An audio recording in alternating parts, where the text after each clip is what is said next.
Don't think that you can speak to me just because I'm speaking about something publicly live and shit like that. Well, it's not really live. I'm doing it on video, but it's recording video.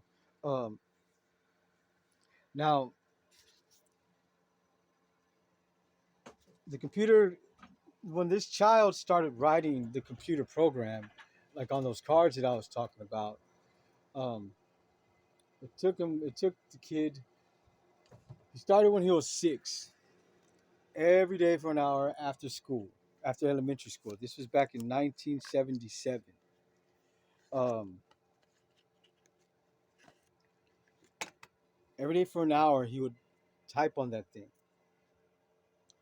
Nobody would tell him what to type. He would just sit there, look at it for a minute, and then start typing, and knew what he was typing. Shut up, please, in the motors, because you have no idea what I'm talking about. I don't want to call you out by name because you're gonna embarrass me when I'm trying to do something like really important. You're non-existent important, okay? Especially when you talk like a woman and you're a man. Now let me tell you what happened with the fans and the motors and the shit.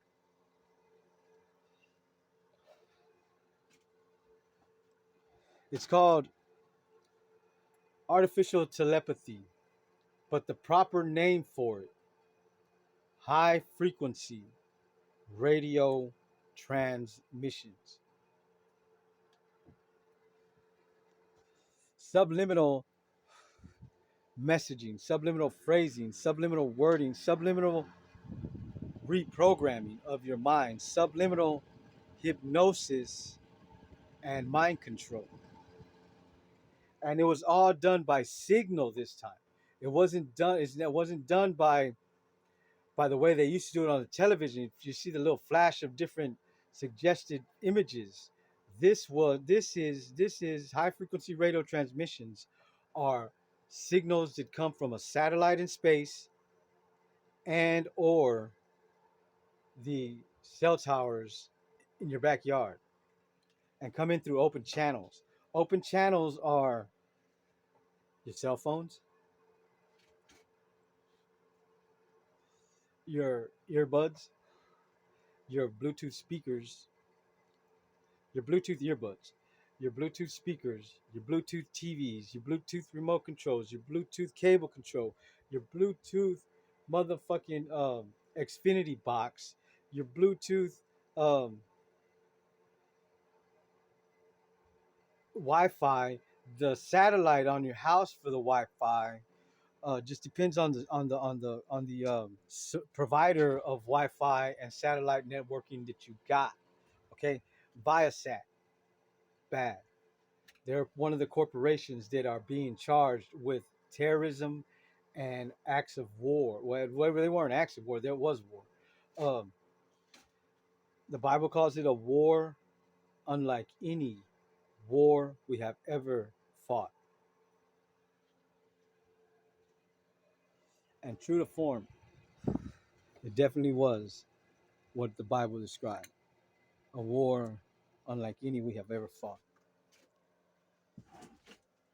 And it lasted 1,200 fourscore days, which is the equivalent of 5 years. 1,800, no, 1,825 days of prophesizing. What that means is war. Everything that the Bible says that the prophecy of the second coming of Moses was, is, and was just like that. Both able to turn the seas red, with both able to bring down mountains, and both able to cause the ground to shake and tremble. Only one side did it with devices and huge equipment, sophisticated different type of weaponry like sonic blast, hypersonic fucking pulses, high frequency radio transmissions. Now the high frequency sonic blast and supersonic pulses, those were on gun cannon type apparatuses. I didn't design those. Those were designed long ago by Nikolai Tesla. He wrote those things down. He drafted them in like the blueprint of it, but he didn't have the raw material or the um, devices and the components needed to operate it. So he always said that he was given messages from above his head through the stars, aliens, and they were. But we'll get to that later, if I feel like it. Now, this child and the other one did it just by the grace of God. Like it says, the prophet, unlike any prophet that ever existed before him or ever will exist after him, um, he was able to bring the mountain tops down without any devices and just by pulsing out of his body and making the ground tremble, sending huge, massive shockwaves through the fucking ground.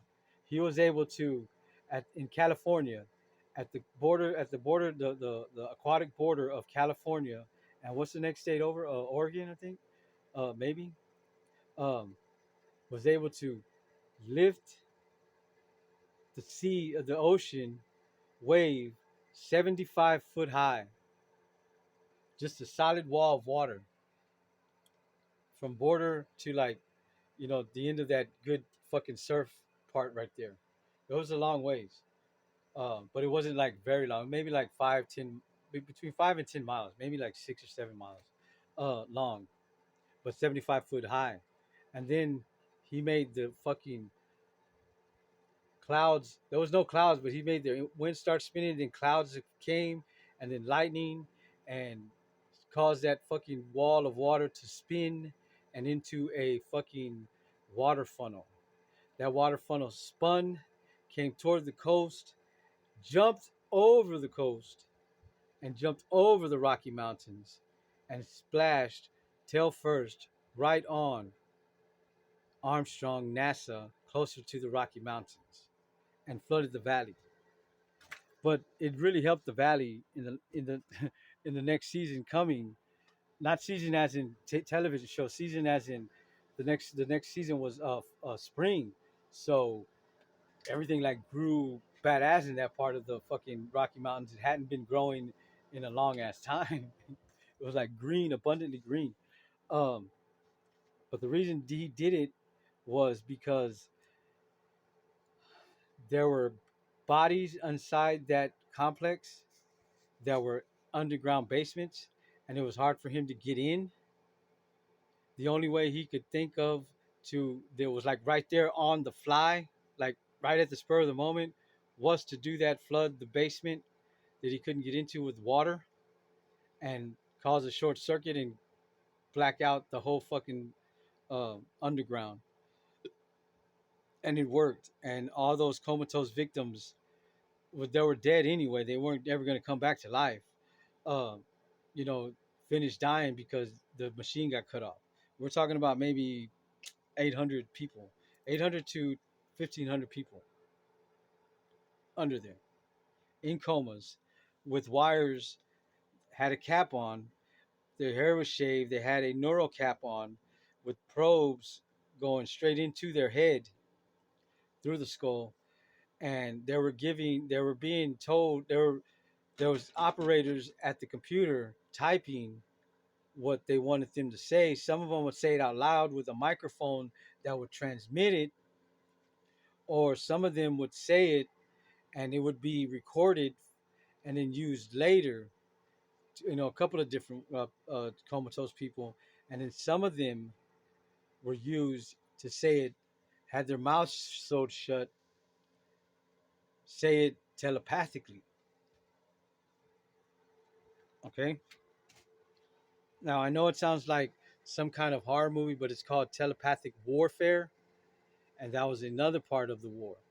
And it's called weaponizing the brain. It is trying to use the brain's ESP, extrasensory perceptions, and there are several extrasensory perceptions, not just telepathic ones, but several different types.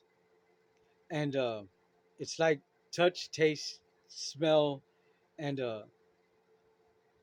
touch, taste, smell, and see. You know, sight, sound, hear, taste, shit like that. Those senses, but it is at a acute upper level of that.